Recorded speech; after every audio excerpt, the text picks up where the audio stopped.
কিংবা কলকাতা থেকে আখড়া থেকে জামাতে এসছি, তো ইনশাল্লাহ মসজিদে মাসওয়ারা হবে, মাগরিবের সময় আপনি আসুন। ওখানে দুটো কোয়ালিটির লোক থাকে, একজন বলে ইনশাল্লাহ ইনশাল্লাহ যাচ্ছি, আমি মাগরিবের সময় যাব, আর একজন বলে ইনশাল্লাহ যাচ্ছি চলুন। এই মাল মোটেই যাবে না, তার মানে তুই যা আমি গেলাম না। হ্যাঁ, এই ইনশাল্লাহটা হচ্ছে ওইটা। এরকম দুটো ইনশাল্লাহ লোক থাকে, ওই জলসাতেও এরকম দুটো কোয়ালিটির লোক থাকে।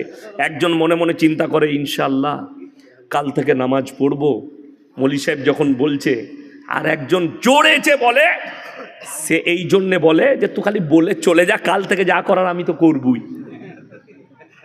ওই জন্যে দিল দিমাগ দিয়ে শুনবেন। যতগুলো মৌলবি কিতাব লিখেছে আলেম, শেখ, মাশায়েখ, বড় বড় মুহাদ্দিসিন, এই ভারত উপমহাদেশে সব থেকে বেশি যিনি কিতাব লিখেছেন তিনি হচ্ছেন মৌলানা আলী মিয়া নদভী সাহেব রহমতুল্লাহ আলাই। 4000 কিতাব লিখেছেন তিনি, 4000। তিনার লেখা আরবি কিতাব মক্কা মদিনার ইউনিভার্সিটির সিলেবাসে আছে, যিনি নাদওয়াতুল উলামা প্রতিষ্ঠিত করেছেন। আমার ভাই, এইরকম হাজারো আলেম আছেন, গাদা বই লিখেছেন, কত মনীষী বই লিখেছেন। আমার আব্বাজি অনেকগুলো বই লিখেছেন। একটা মৌলবীর বই নিয়ে এসে দেখান, তার হেডিংয়ে লিখে দিয়েছে আমার লেখার মধ্যে কোনো ভুল নেই। ঠিক বললাম না ভুল বললাম? আছে এরকম বই? কারো ঘরে থাকলে নিয়ে আসুন। কিন্তু আল্লাহর কসম, আল্লাহ রাব্বুল আলামিন কোরআন অবতীর্ণ করেছেন, কোরআনে স্পষ্ট ভাষায় সূরা বাকারায় লিখেছেন যালিকাল কিতাবুল লা রাইবা ফি। আমার এই কোরআনে বিন্দুমাত্র সন্দেহের কোনো অবকাশ নাই। জোরে বলুন সুবহানাল্লাহ। এটা পৃথিবীর আর কোনো কিতাবে, কোনো ধর্মগ্রন্থে পাবেন না, একমাত্র কোরআন ছাড়া আল্লাহ রেখেছেন। আপনি বিশ্বাস করেন এই ভারতের 30 কোটি মুসলমান, তার মধ্যে 10 কোটি মুসলমান আছে কিনা সন্দেহ। সেদিনে দেখলাম ফেসবুকে পোস্ট হয়েছে, আমাকে কোথায় জলসায় একটা প্রশ্ন দিয়েছিল 2 দিন আগে। সালমান খান বলে একটা হিন্দুদের লোক আছে, নাম হচ্ছে সালমান খান, আর্টিস্ট, কিন্তু মুসলিম নয়। কি বুঝলেন? কাফের, মুশরিক। অনেক যুবক মনে মনে করছে হুজুর কি বলছে বে, মুসলমান তো, কে বললে বে মুসলমান বে, তোকে তোর মতনই ওরকমই গুটকাখোর আর গাঁজা করবে, এই বলছে মুসলমান। শাহরুখ খান মুসলমান নয়, আমি বলে যাচ্ছি মুশরিক। সালমান খান মুশরিক, আমির খান মুশরিক। এদিকে যারা বর্তমানে মুসলমান বলবে তার ইমান চলে যাবার খাতরা আছে, এটা লিখে নিয়ে যান। সে বলেছে मैं गाय को माता मानता हूं इसीलिए गाय का गोश्त नहीं खाता। আমি বললাম ভাই গোশ্ত খানে সে कोई মুসলমান नहीं होता। এটা জানেন না? জানেন না? গরুর গোশ্ত খেলে সে মুসলমান হয়? তাই না তো সব থেকে দামি মুসলমান বীরভূমে থাকতো। গরুগুলো তো আপনারাই খেয়েছেন ইলেমবাজার হাটের, কথা বুঝতে পারেননি? দামি মুসলমান তাহলে বীরভূমেই থাকতো। আপনাকে আমি নাম করব না, অনেক অমুসলিম ভাই আছে বীরভূমে, শ্রীনিকেতনে হোটেল আছে, দারুণ রান্না করে, ঢুকে চালিয়ে দিচ্ছে। ঠিক বললাম না ভুল বললাম? আমি বললেই খারাপ। কিন্তু আমাদের দেখলাম একজন, কি নাম, দাঁড়ান, ঋষি কাপুর নাম ছিল, সে বলতো প্রকাশ্যে মিডিয়ার সামনে मैं रोजाना खाने के टाइम गाय का गोश्त खाता हूं, ये मेरा सबसे बढ़िया चीज। तो সে মুমিন হয়ে গেল গরু গোশ্ত খেলে? আমি তো জানি, আপনারা না জানলেও এই সালমানের জন্য জানি এটা গোবরখোর মুতখোর, এ কখনো মুসলমান নয়। আপনারা না মানতে পারেন, এইরকম হাজারো লোক আছে। চলুন, কোরআনকে সবাই বিশ্বাস করলেন, আপনি হাত তুলে বললেন জি বিশ্বাস করি। আমি এইখানে প্রমাণ দেবো ইলেমবাজার থানায়। ইমানদারির সঙ্গে বলুন, সুদ খাওয়া হারাম না হালাল? কথা বলে না হারাম? তাইলে ইলেমবাজার থানায় একটাও মুসলমানদের সুদখোর নাই। আর কথা বলবে না, আমি তো জানি। অথচ কোরআনে আছে ওয়াহাল্লাল্লাহুল বাইয়া ওয়া হাররামার রিবা, সুদকে হারাম করেছি, ব্যবসাকে হালাল করেছি। যদি এইটা জানার পরে কোনো মুসলমান সুদ খায়, তার থেকে বড় আল্লাহর দুশমন কেউ আছে? কথা বলে? সে আল্লাহর সঙ্গে যুদ্ধ ঘোষণা করলো। রাসূল আকরাম সাল্লাল্লাহু আলাইহি সাল্লামের হাদিস, কেউ যদি 1 টাকা সুদ খায়, সব থেকে নিম্ন পাপ হচ্ছে নিজের মায়ের সঙ্গে 36 বার জিনা করার সমান পাপ হবে। জোরে বলুন নাউজুবিল্লাহ। বেঈমান কাফেররা ঠান্ডা মাথায় মেহনত করেছে, তারা কামিয়াব।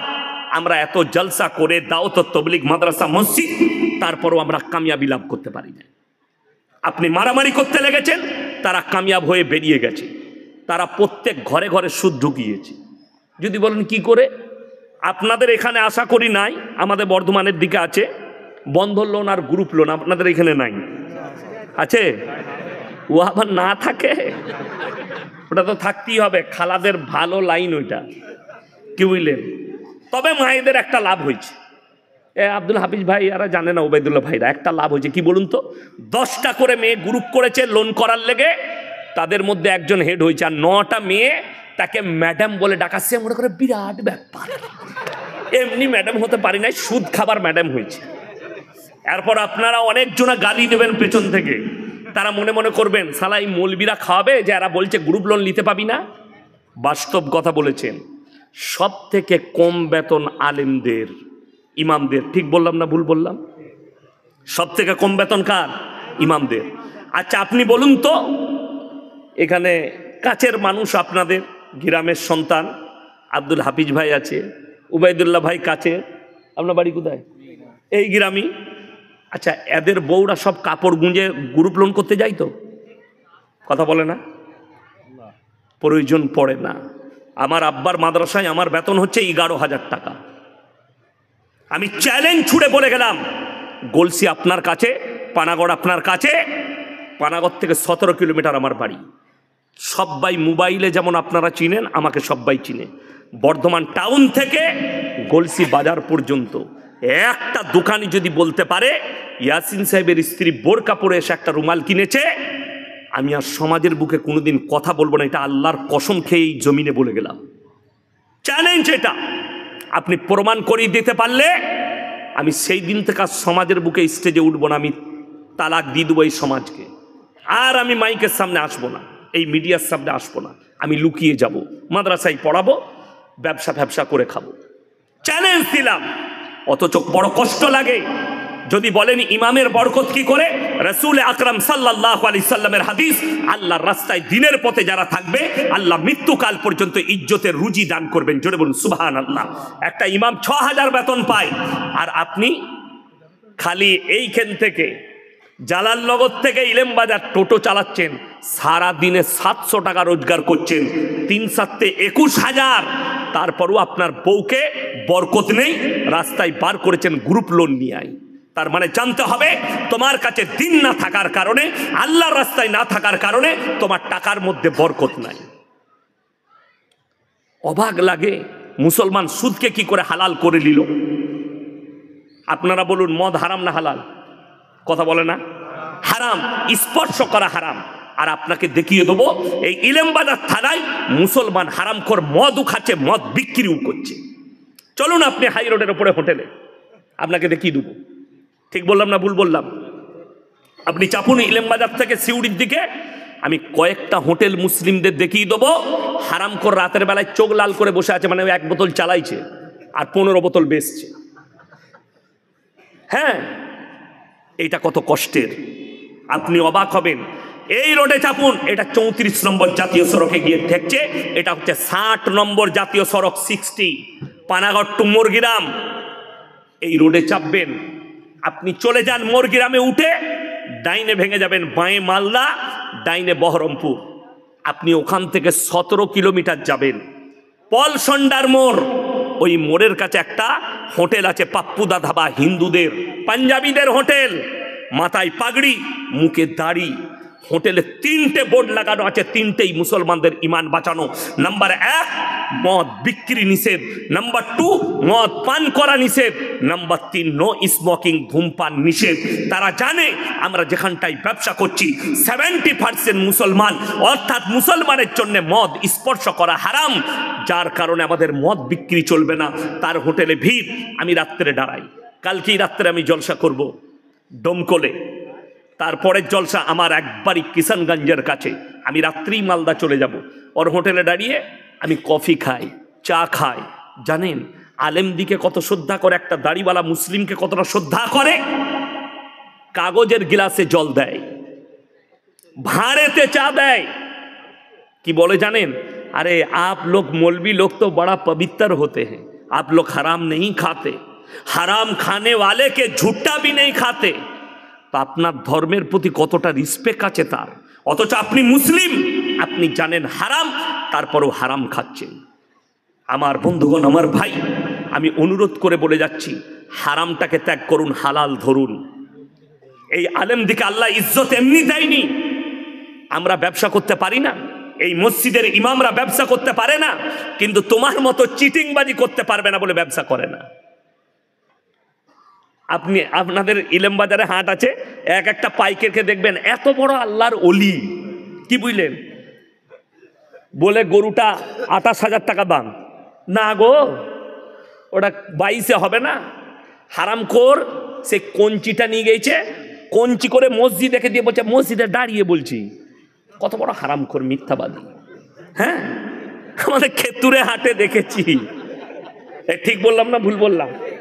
আরে আমি নিজে ইলেমবাজার হাটে এইছি, কোরবানির সময় দেখেছি যে এক মালকে আমাকে বলছে মৌলী সাহেব মসজিদ আছে, কসম করে বলছে কিনেছি 18-তে, আর তার পাশের মালটা বলছে ও 15-ই কিনেছে। একদম ঝাড়া কাঁচা মিছে কথা, কি বুঝলেন? দিয়ে বলছে আমার ব্যবসায় বরকত হচ্ছে না, 40টা গরু বিক্রি করলাম কোরবানিতে। মৌলী সাহেব তারপর ভাবে মিথ্যা কথা বললে ব্যবসায় বরকত কোথা পাবি? কষ্টর বিষয়, আপনি হারাম হালাল চিনেননি, তার মারাত্মক কারণ আপনার কাছে দ্বীনি শিক্ষা নেই। বেঈমান কাফেররা দ্বীনি শিক্ষা না থাকার কারণে বর্তমানে যে পরিস্থিতি এসছে, প্রত্যেকটা গ্রামে প্রত্যেকটা মসজিদে একটা মক্তব চালু করা দরকার। প্রত্যেকটা মসজিদে আপনার ছেলে স্কুলে যাবে তো যাবে, সে যেন এসে বিকালবেলায় মক্তবটা যায়, সে যেন সকালবেলায় ফজরের পরে মক্তব যায়। সেই মক্তব চালু রাখলে আপনার ছেলে হারাম হালাল চিনবে। এতগুলো মৌলবি বায়ান করলেন আমার আগে পর্যন্ত, মুমতাজ ভাই পর্যন্ত। আচ্ছা, কেউ বলেছে যে ছেলেকে শুধু মাদ্রাসায় পড়িয়ে মৌলবি করো, ডাক্তার করা যাবে না, মাস্টার করা যাবে না, উকিল করা যাবে না, রেজিস্ট্রার করা যাবে না, IPS করা যাবে না? কেউ বলেছে? কেউ বলতে পারবে না। আপনার ছেলে ডাক্তার হবে, মাস্টার হবে, প্রফেসর হবে, ইঞ্জিনিয়ার হবে, IPS হবে, নেতা হবে, মন্ত্রী হবে। আল্লাহর কসম খেয়ে বলে যাচ্ছি, যদি তার কাছে দিন না থাকে আমার আল্লাহর কাছে কোনো মূল্য নাই। যদি দিন না থাকে আল্লাহর কাছে কোনো মূল্য পাবে না। আপনি সন্তানকে শিক্ষা দিতে পেরেছেন, দিন দিতে পারেননি, যার কারণে হারাম হালালের বিচার নাই। পাথরের গাড়ি চালায়। মুসলমানের অবস্থা বলে দিই কিরকম হারাম হালাল বুঝেছে। বীরভূমের অনেক ছেলে ডাম্পার চালায় না, পাথরের গাড়ি চালিয়ে নিয়ে গিয়ে পাথর খালি করবে কোথায়? বর্ধমানে, নাইলে ডানকুনিতে। হাই রোডে যেমনি চেপেছে আমাদের রোডে, হোটেলে ঢুকি 1 বোতল মদ খাওয়া হয়ে গেল। এরপরে হারামখোর বলছে রুটি আর মুরগির মাংস নিয়ে। হোটেলের কর্মচারী বেচারা মুরগির মাংস আর রুটি এনেছে। আচ্ছা বলুন তো, সে তখন জিজ্ঞেস করছে মুরগিটা জবাই না কাটা? আমরা হারামখোরকে জুতো করে মার। যে লোক মদ খেলো তার আর ওইটা দেখে লাভ আছে? কাটা না গোটা? আচ্ছা আপনারা বলুন তো, মদ হারাম না হালাল? আচ্ছা, যে মদ খাবে তাকে কি বলা যাবে? মদখোর, হারামখোর বলা যাবে না? মদ হারাম যখন, কেউ যদি কাটা মাংস জিদ করে খায় জেনে শুনে, সে হারামখোর না হারামখোর নয়? বর্ধমানে খাগড়াগড় থেকে আমাকে বিকালে ফোন করেছে, বলিছে বুঝি হারামখোর বলেন না, শুনতে কিরকম লাগাবে? তুই মদ খাবি তোকে আমি হালাল খোর বলবো? তুই গাঁজা খাবি তোকে হালাল খোর বলবো? তুই সুদ খাবি তোকে আমি হালাল খোর বলবো? আমাদের দেশে অসুবিধা কোথায় বলুন তো?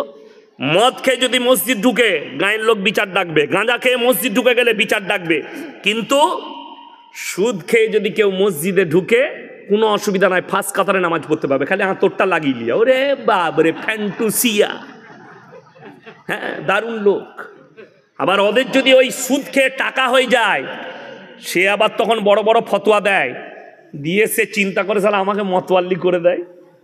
হ্যাঁ, মতওয়াল্লি হবার জন্য কতজন লাপাই জানেন। আর আমি বলে যাচ্ছি, গ্রামে যদি আলেম থাকে তাকে মসজিদের মতওয়াল্লি সেক্রেটারি করুন, সেই হচ্ছে উপযুক্ত।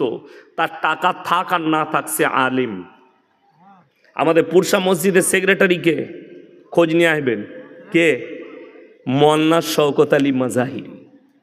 সে হচ্ছে মসজিদের কি কথা বলে না, সেক্রেটারি। আপনাদের মসজিদের সেক্রেটারি কে? বড় মসজিদে হাসছেন আপনারা এতগুলো আলেম থাকতে? হ্যাঁ, আমি বললি খারাপ, আমি কেন বলছি? আমার চাকরি যাবার ভয় নাই। চাকরি যাবার ভয় আছে আমার? আমাকে তাড়াতে পারবে? আমাকে যদি বলে হুজুর এইসব বক্তব্য দেবেন, গাড়ি রেডি হয়ে আছে, নামবো, পালিয়ে যাবো, পয়সা ফেক, তামাশা দে, আবার যেখানে আসবো এইটাই বলবো। তুই লিতে পারিস তা লিবি, না লি না, পরিষ্কার কথা। এ তো ভাগ্য ভালো, আব্দুল হাফিজ ভাইয়ের নিয়ত, ওই জন্য ডেট পেয়ে গেছে, না ডেট খালি নাই। বাস্তব কথা বলছি, ডেট খালি নাই, নেক নিয়ত, আর অনেক দিন আগে ডেট বুক করেছেন। আমার ভাই, আপনাকে অনুরোধ করে বলে যাচ্ছি, আপনার সন্তানকে দ্বীনি শিক্ষা দেন, যাতে করে সে যেন হারাম হালাল বুঝতে পারেন। আজকে এতগুলো আলেম দোয়া করবে, আমি যতই দোয়া করি, আমি চ্যালেঞ্জ ছুড়ে বলে গেলাম, দোয়া কবুলিয়াতের জন্য শর্ত হচ্ছে হালাল খাবার। আপনাকে হালাল খাবার খেতে হবে, নারী হোক কিংবা পুরুষ হোক, হালাল খাবার। আপনি বোলপুরে যদি রেস্টুরেন্টে যান, আপনাকে জিজ্ঞেস করতে হবে না দাদা মুরগিটা জবাই না কাটা, কথা বলে না, জিজ্ঞেস করতে হবে। সকালবেলায় উঠে আপনার ঘরে জলসা শুনতে কুটুম এসছে, বিয়াই এসছে, বিয়ান এসছে, তো বললে কালকে থেকে যাও বিয়াই, সকালবেলায় গেছে ইলেম বাজারে মুরগির মাংস কিনবে, রাতের বেলায় জলসা শুনেছি ইয়াসিন ভাই বলে গেছে 1 কিলো ভালো মাংস দিয়ে জবাই করা, কিনছেন জবাই করা মাংস, টাকাটা আবার সুদের টাকা, সেই একই মালটারি। কথা বোঝাতে পারলাম? হ্যাঁ, এই যে বায়ানটা করলাম, মুমতাজ ভাই তো আল্লাহর রহমতে হাদিস কোরআন থেকে নরম ভাবে বলে গেল। এই যে সুদের বায়ান করছি, সকালবেলায় খালি ইলেম বাজার থেকে আপনার এলাকার চায়ের দোকানগুলো দেখবেন, কোন মাল কটা গাল দিবে, সুদখোর মাল কটা, ওকে আবার দাওয়াত দেবে বাজে মুলবি, ওই মাল কটা গাল দিবা। তোরা গাল দিলে সুদ কখনো হালাল হবে না, ঠিক বললাম না ভুল বললাম? আমাকে গাল দিলে সুদ হালাল হবে? আমাকে গাল দিলে মদ হালাল হবে? কখনোই হবে না। মৌলবীকে তুমি গালি দাও, আমি এই বীরভূম ডিস্ট্রিক্টের কথা বলছি, জায়গার নাম করব না। ইমাম সাহেব জুম্মার দিনে সুদের বয়ান করেছে, রাতের বেলায় কে ইমামকে হুমকি দিয়েছে, রাত 12টার পরে, এরপর যদি কোনোদিন বয়ান করেছেন আপনাকে মার্ডার করব। বীরভূম ডিস্ট্রিক্ট আমি জায়গার নাম করব না, তারা ধরে ফেলবে, মাল আমাদিকেই বলেছে। কিন্তু তারা যদি শুনে, তোমরা শোনো, তোমাদেরকে সাবধান করলাম, তুমি মৌলবীকে হুমকি দিতে পারবে, আল্লাহর কসম কোরআনের আয়াত তুমি কাটতে পারবে না, রাসূলের হাদিস তুমি কাটতে পারবে না। তুমি কবরে যাও, তুমি বুঝতে পারবে তুমি কত বড় হারাম পদক্ষেপ নিয়েছো। আপনারা বলুন, লটারির টিকিট হারাম না হালাল? আমি ইলেম বাজারে দেখাবো, মুসলমান লটারি বিক্রিও করছে, লটারি কাটছে, ঠিক বললাম না ভুল বললাম? ইলেম বাজারে দেখিয়ে দেবো আমি।